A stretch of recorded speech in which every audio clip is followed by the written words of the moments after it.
청취자 여러분, 구독과 좋아요 한 번씩 부탁드립니다. 밤부엉이의 무서운 이야기 지금 시작합니다. 한참을 어루만지고 훌쩍훌쩍 우는 것 같더니 아저씨 쪽으로 가서 손을 부여잡았다. 이윽고 고개를 떨구더니 펑펑 울었다. 그 정도로 우는데 두 사람이 깨지 않는 것도 이상하긴 했지만 순간이라도 내 몸을 뺏긴 걸 잊을 정도였다. 그 오열은 내 평생 두 번 다시 못 볼 슬픔이었다. 그러더니 두 사람의 이부자리를 고쳐주고 다시 방으로 돌아왔다. 나에게 고맙다는 듯 눈인사를 하고 내 몸에서 빠져나왔고 나는 자연스럽게 내 몸으로 빨려 들어가는 느낌이 났다. 그리고 눈을 떴는데 꿈인지 생신지 분간이 안 가서 박차고 방문을 열고 나갔는데 바깥은 아까처럼 부산스러웠다. 안도의 한숨을 쉬고 꿈이었구나 생각했는데 입에서 짠맛이 났다. 거울을 보니 눈이 퉁퉁 부어 있었다. 난 신발을 신고 마당으로 나갔다. 마당은 백열등 여러 개가 빨래줄에 걸쳐져. 나처럼 화냈다. 마당에 있던 흰 고목 앞에 큰 상이 하나 놓여 있었고 바깥에 딸린 구식 부엌에서는 상차림 준비가 한참이었다. 왠지 아줌마와 선얼은 보이지 않고 장군 할머니 일행만 부산하게 움직이고 있었는데 이리저리 둘러보던 중 누군가 내 어깨에 손을 얹어 깜짝 놀란 채 뒤를 돌아보았더니 선얼이었다. 선얼은 작은 눈을 더 가늘게 뜨며 웃더니 안 자고 왜 나왔냐고 물었다. 난 아까 전에 겪었던 일을 빠짐없이 이야기했고 선얼은 왠지 놀라지 않고 당연하다는 표정으로 담담히 듣기만 했다. 내 이야기가 다 끝난 후엔 그냥 일반적인 이야기 나누듯이 그랬구나 알겠다 하고는 별일 없을 테니 이만 들어가 자거라 했다. 선얼이 그렇게 말하는 게 이상했지만 그가 대수롭지 않게 이야기하는 걸 보고 왠지 아까보다는 편한 마음으로 방에 들어가 잠을 잤다. 흔들어 깨우는 느낌이 나서 눈을 떴을 땐 다음날 아침이었다. 밥 먹으라는 소리와 함께 선얼과 거실로 나가자 벌써 모두가 일어나서 식사를 하고 있었다. 다들 자리에 앉자마자 부산이 밥을 먹었는데 왠지 모를 긴장감에 밥이 잘 넘어가지 않았다. 식사를 마치고 간단한 다과가 나오자 아줌마가 먼저 입을 열었다. 이제 가을이니 해가 금방 떨어진다며 해지기 전에 일을 끝내야 하니 준비는 다 됐고 1시간 후에 본격적으로 시작한다고 얘기했다. 나를 쳐다보는 아줌마의 눈빛이 잠시 일렁이는 것 같더니 식이 시작되면 많이 힘들 거라며 시키는 대로만 집중 잘하면 큰일은 없을 거니 안심하라고 했다. 안도하라는 말이었겠지만 난 무척 긴장했고 벙어린 줄 알았던 제자 아줌마에게 이끌려 방에 들어갔다. 방에서 소복을 입으라 하길래 주섬주섬 입고 있는데 할아버지 장례식 때 엄마 몰래 남은 소복 주워 입다 혼난 기억이 나서 피식 웃었더니 웃는 거 보니 이제 제법 강심장이 된 것 같다며 너스레를 떨었다. 난 아줌마도 말 못하는 벙어린 줄 알았더니 말도 잘하신다며 말대꾸를 했다. 아줌마는 피식 웃는 걸로 대답을 대신했고 온 매무새를 잡아주면서 나지막히 속삭였다. 행여 네 몸에서 벗어나게 되거든 멀리 떨어지지 말고 손이라도 붙잡고 있으라고 했다. 당황하다가 그 자리를 벗어나게 돼서 영영 못 돌아올지 모를 거라면서 말이다. 아마도 어제 겪었던 유체이탈을 얘기하는 것 같아 마른 침이 삼켜졌다. 뭔가를 더 얘기하려다 됐다며 그냥 휙 나가버리는 아줌마가 좀 찝찝했지만 서둘러 밖으로 나갔다. 마당에는 늙은 고목에 오색띠가 매달려 있었고 각종 무구와 돼지머리가 올려진 큰 상이 차려져 있었다. 북과 꽹과리 같은 악기를 들고 큰 멍석에 하나둘씩 앉아 준비를 하고 있었다. 시장통처럼 정신이 한 개도 없었는데 집에서 화려하게 치장을 한 아줌마가 나왔다. 가뜩이나 매섭게 생긴 눈초리가 진한 화장을 해서 그런지 더 날카롭게 생겼고 요상한 꽁기털을 꼽은 모자에 알록달록한 색동옷을 몇 겹씩 입은 것 같았다. 아줌마의 얼굴도 긴장으로 가득했는데 그런 모습을 보더니 장군 할머니가 혀를 끌끌 찼다. 선월과 나는 멀찌감치 떨어져 그런 아줌마를 넋을 잃고 봤는데 우리에겐 눈길 한 번 주지 않고 너른 마당으로 나섰다.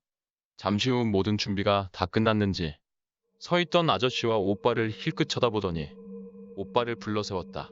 예상보단 담담하게 그곳으로 불려나간 오빠는 얼굴에 긴장한 기색이 역력했지만 애써 참고 있는 듯 했다. 오빠는 죄인같이 멍석 위에 무릎을 꿇고 앉았고 아저씨는 불안하며 어쩔 줄을 몰라 했다. 아줌마의 헛기침인지 기압인지 모를 소리에 의식이 시작되었다. 중얼중얼 주문처럼 한참 뭔가를 말하는데 대충 듣기로는 아줌마 몸에 있는 조상님을 불러내는 듯 했다. 한 손에는 무구를 쥐고 다른 한 손에는 버드나무 같은 걸 쥐고 있었는데 그걸 높이 쳐들자 북치는 소리가 둥둥둥 울렸다. 북소리가 점점 거세지자 갑자기 급사해 죽었다던 그 두 남자를 부르는 듯 했다. 아줌마가 불러낸 두 남자 중 한 남자가 몸에 들린 듯 했다. 그는 연신 아프다 이랬는데 아프다고 할 때마다 부들부들 떨었다. 너는 누구냐 하니 이름 석자를 말하고 오토바이 사고가 나서 죽었다고 했다. 자기는 머리가 깨져서 바로 죽었는데 본드를 불고 술을 먹고 달리다가 트럭과 정면으로 부딪혀 죽었다고 했다. 선월이 물었다. 어찌하여 구천을 떠도는 것이냐. 본디 있어야 할 곳으로 가야 할 것 아니냐. 하니 처음에 붙어온 오빠한테 장난 좀 치고 가려 했는데 젊은 놈 몸 안에 있다 보니 너무 재밌어서 눌러앉기로 했단다. 학교도 가고 살아생전 좋아하던 술도 먹고 너무 재밌었다고. 이젠 가도 좋다고 가겠다고 했다. 그리고는 아줌마 몸에서 나갔는지 부르르 떠는 사이 북소리가 몇 번인가 둥둥거렸고 이내 하나가 더 들어온 듯 했다. 그 남자는 첫 번째 남자와 달리 불만이 많았다. 들어오자마자 소리를 계속 질러댔는데 목이 아프다고 했다. 맨 뒤에 타 있어서 멀리 날아가서 목이 부러졌다고 했다. 그래서인지 아줌마 목이 덜렁덜렁 거리는 듯 덜컥거렸는데 모습이 너무 기괴해서 소름이 끼쳤다. 불만 많던 그 남자는 아직 해보고 싶은 게 많은데 왜 가야 하냐며 안 가겠다고 버티니 선월이 너희 때문에 박순자도 죽고 가정이 파탄났는데 구천을 떠돌 생각을 아직도 하는 것이냐며 호통을 치니 나는 아니라고 라고 소리를 고래고래 질렀다. 자기는 박순자 죽음에 관여가 없다고 하더니 어떤 이름 석자를 무서우리만큼 빠른 속도로 반복했다. 그 이름이 나머지 하나의 이름이냐 물으니 갑자기 딱 멈추고 히히거리며 가지러지게 웃었다. 웃는 소리가 머리가 아플 정도로 울림이 커서 속이 너무 메스꺼웠다. 오빠는 그런 모습을 보며 덜덜 떨고 있는 것이 보였고 아저씨는 눈을 질끈 감고 앉아 있었다. 선월은 웃는 소리에 개의치 않고 계속 큰 소리로 질문을 했다. 그놈이 박순자를 죽인 것이냐 하니 그 남자는 나는 몰라 하며 이죽거렸고 이내 몸에서 튕겨져 나간 듯 했다.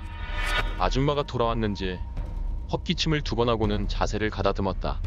그때부터 그 두 남자를 위한 의식이 시작됐다. 아줌마는 한 남자씩 이름을 부르며 갑자기 오빠의 어깨를 버드나무로 내리쳤는데 오빠가 휘청거리는 게 보였다. 그리고 또 한 남자의 이름을 부르며 버드나무로 오빠의 남은 한쪽 어깨를 쳐냈더니 오빠가 휙 쓰러졌다. 아저씨는 어깨를 부축해 자리에 뉘었고 아줌마는 여기저기를 돌아다니며 그들이 좋은 곳으로 가기를 빌었다. 아저씨도 같이 두 손을 비비며 기도를 했고 그렇게 그 두 남자는 간 듯했다. 2시간 가까이 그런 행위를 해서 그런지 아줌마는 무척 지쳐 보였다. 그런데도 물 한 모금 들이키지 않고 정성을 다하는 것 같았다. 귀신이긴 해도 젊어서 객사당하고 구천을 떠도는 게 안쓰러워서였을까 생각이 들었다. 그렇게 끝나는지 알았는데 그렇게 하고도 뭔가 의식이 굉장히 길어지고 있었다. 이유는 모르겠지만 아직 끝이 난 게 아니었는지 아줌마는 식은땀을 뻘뻘 흘리며 몸과 팔을 흔들어댔다. 북과 꽹가리 소리가 점점 커지고 굉음을 내는 순간 아줌마의 입에서 박순자를 부르는 소리가 났다. 순간 머리가 띵해지며 가슴이 쿵쾅거렸는데 뭔가가 나를 잡아당기는 느낌에 앞으로 힘없이 고꾸라졌다. 머리가 너무 아프고 속이 메스꺼워서 일어나질 못하고 있는데 선월이 다가와서 날 부축하며 일으켜 세웠다. 앞이 흐릿하고 뿌해서 비틀거리며 어찌저찌 일어섰는데 불호령 같은 노파의 음성이 아줌마의 입에서 터져나왔고 박순자의 이름을 다시 한번 외치자 내 몸이 갑자기 꼿꼿이 섰다. 난 몸에 힘을 하나도 주지 않았는데 막대기처럼 뻣뻣이 써있는 게 너무 당황스러워서 내 몸을 내려다봤는데 내가 발끝으로 서 있는 게 보였다. 말도 안 되는 일이다. 난 발레를 배운 적도 없는데 발끝에 체중을 실어서 서 있었다. 내 입에서 갑자기 울음이 터져나왔다. 그런데 그것은 내 울음소리가 아니었다. 중년 여자의 울음소리, 박순자의 울음소리였다. 내 입에서 나오는 말이지만 그것은 박순자였다. 그 느낌은 지금도 설명하기가 어렵다. 나는 어떤 행동을 하려고 하지 않았다. 그저 박순자가 하는 대로 내버려 두고 싶었다. 박순자가 꺼이꺼이 울자 노파의 목소리가 다시 들렸다. 아줌마의 조상신이 이야기하는 것이었는데 말 한마디 한마디가 쿡쿡 찔릴 정도로 기가 세다고 해야 하나. 말에도 짓누르는 무게가 있었다. 너는 어찌 이 아이의 몸 안에서 해괴한 짓을 하고 돌아다니냐 묻자 박순자는 울음을 멈추고 메이는 목소리로 가까스로 이야기했다. 제가 한 게 아니에요. 저는 그럴 수밖에 없었습니다. 라고 말하자 아줌마는 더 큰 목소리로 호되게 호통을 쳤다. 무슨 이유로 어쩔 수 없었다는 것이냐? 아무렴 어떤 이유로든 네가 이 아이의 몸속에서 무슨 원한으로 이러는 거냐? 라고 묻자 박순자는 말을 머뭇거렸다. 아줌마는 틈을 주지 않고 계속 몰아세웠고 박순자는 더 이상은 안 돼. 라고 큰 소리로 소리를 지르며 나동그라졌다. 나 역시 몸에 둔탁한 충격이 났다. 그리고 전기가 통하듯 몸이 찌르르 거렸는데 순간 전날 밤과 같은 찝찝한 느낌이 들었다. 넘어진 순간 내 몸에서 내가 튕겨져 나왔다.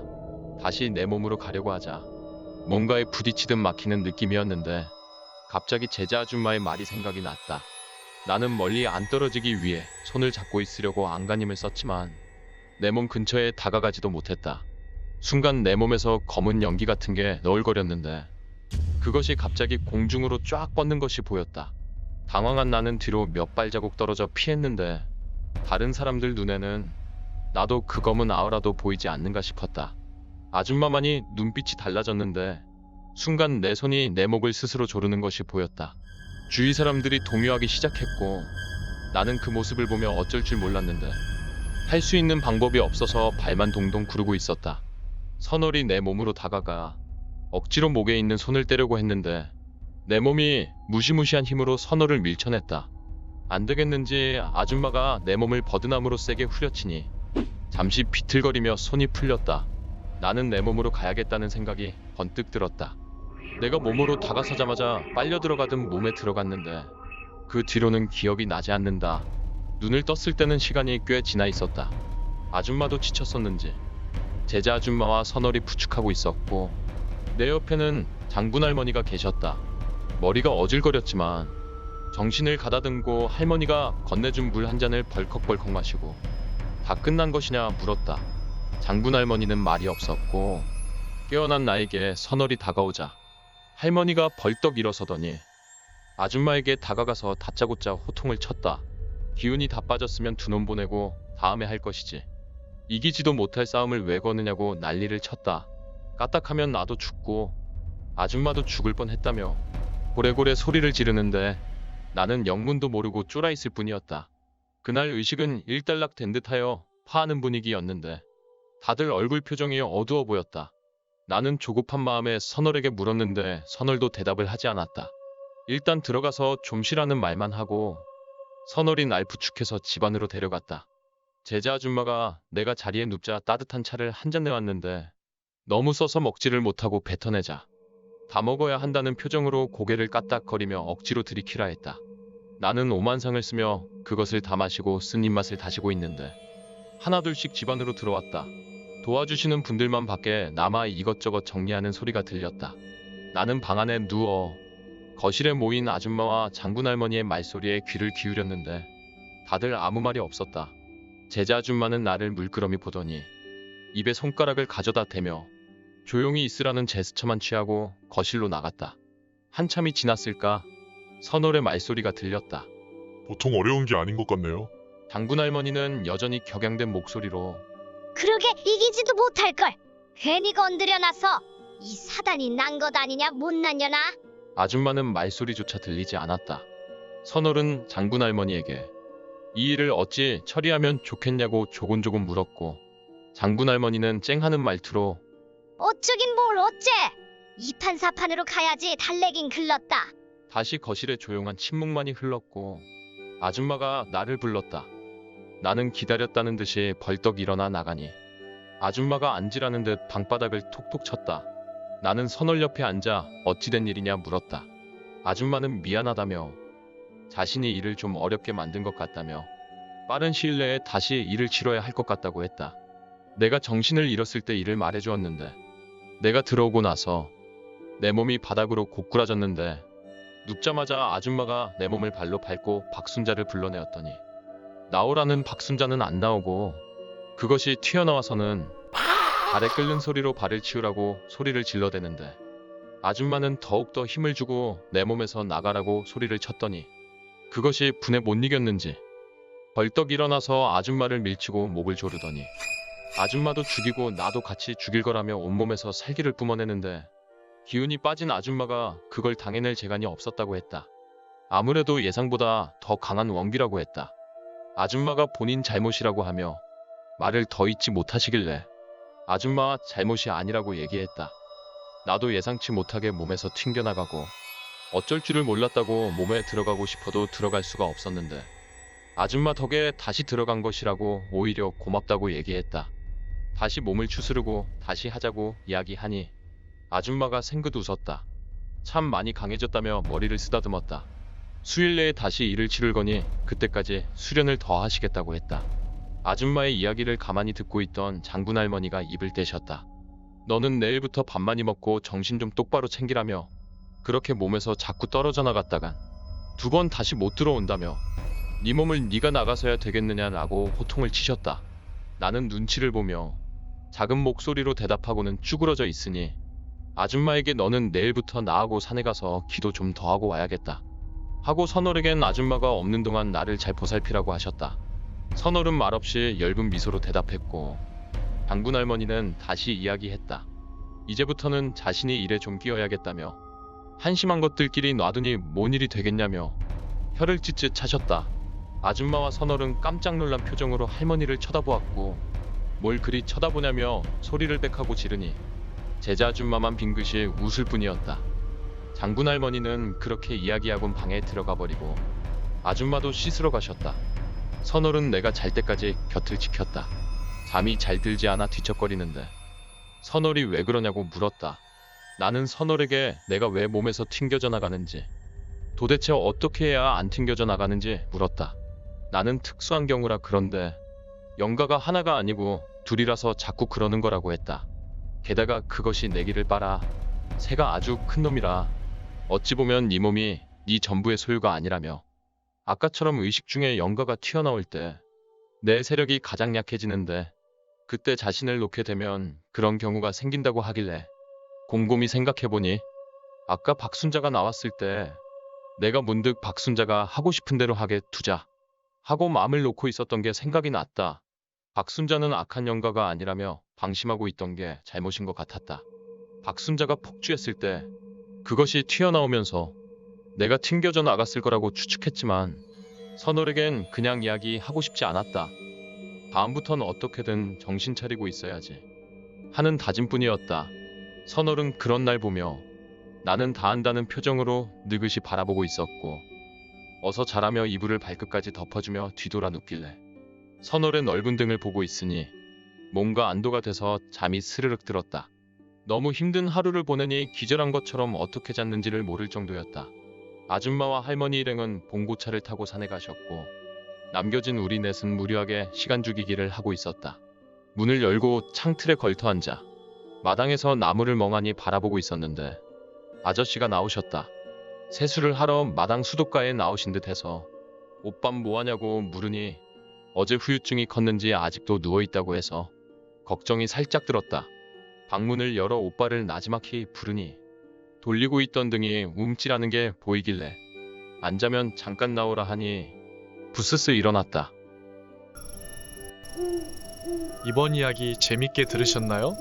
구독과 좋아요 눌러주시면 앞으로도 더 흥미로운 이야기를 준비하겠습니다. 제 영상을 시청해주신 분들 행복한 하루 되시길 바랍니다. 감사합니다.